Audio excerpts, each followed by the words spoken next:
Hello, it's me again. This will be one of the last postings I do covering the activities at Detroit. Now, if something comes up with urgency or immediacy, I will absolutely post a video, but I'm going to switch to the written prose. We'll post what site that'll be on, but I will switch to writing.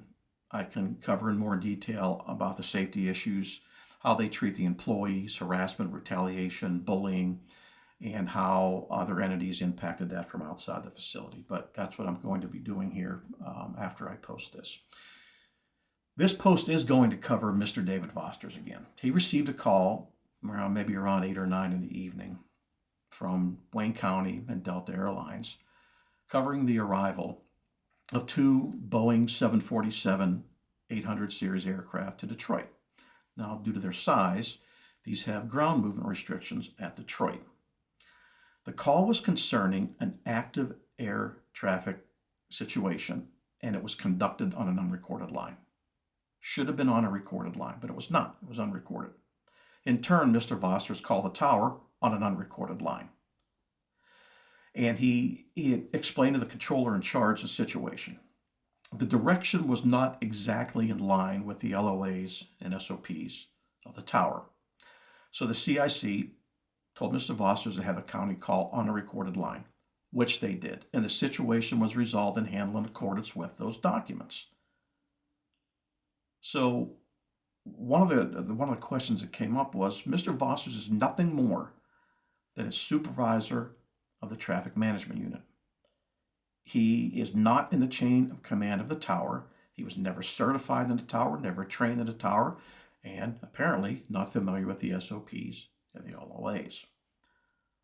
So it begs the question, why does an airline have this much influence and access to management? What else has Mr. Voster discussed with Delta Airlines without telling the tower or management? Why does the acting air traffic manager, Joseph Rumba, why does he allow Mr. Voster's to impose himself into tower operations such as de-icing and etc.? Why does he allow such intrusive activity? Mr. Rumba has councils, he has committees that are controllers to draw upon, and he either doesn't ask them or he ignores them. And the sad thing is, he was a controller, a supervisor, the operations manager, and now the acting manager of the tower. And he should know better. So I don't understand why this is happening. Well, the FAA doesn't have managers nor leaders. They only have people in positions of authority. They do not understand the mission of the FAA. They're not concerned about the safety of the flying public, impact the pilots, impact the controllers, especially tower controllers. It's truly embarrassing what they will do to be able to just advertise an arrival rate that includes 2 to 3 more aircraft, instead of just moving aircraft safely during construction or peculiar situations. Capacity, then efficiency, then safety. Now remember, during the NTSB hearings for the DCA collision, Mr. Nick Fuller shushed an employee, and that employee was talking about the arrival rate. So much for transparency. That's what this is all boiling down to, the airlines. After that, the chairwoman changed their seats, and she actually made this statement. Chairwoman Hamidi stated, "You transferred people out instead of taking ownership of the fact that everyone in FAA and the FAA tower was saying there was a problem." Does that sound like transparency? Does that sound like that they want to correct the problem that happened at DCA?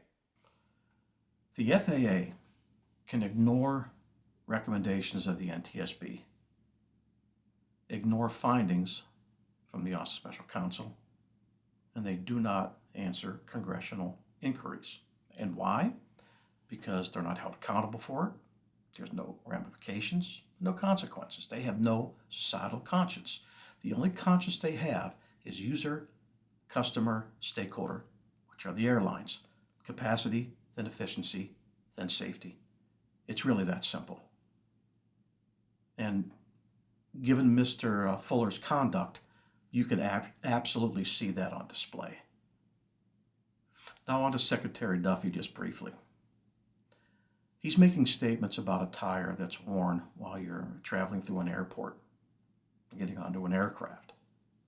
That shows you how absolutely detached he is from his job. He has no idea what he's doing. The people below him, his subordinates, they have the mentality that I just spoke about. They don't care to correct it. And they don't have the intellect to correct it. They have no idea.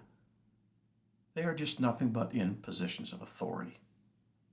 But just as long as Secretary Duffy can say the Biden administration and DEI, that'll keep everybody rallied, which is not going to correct any of the problems.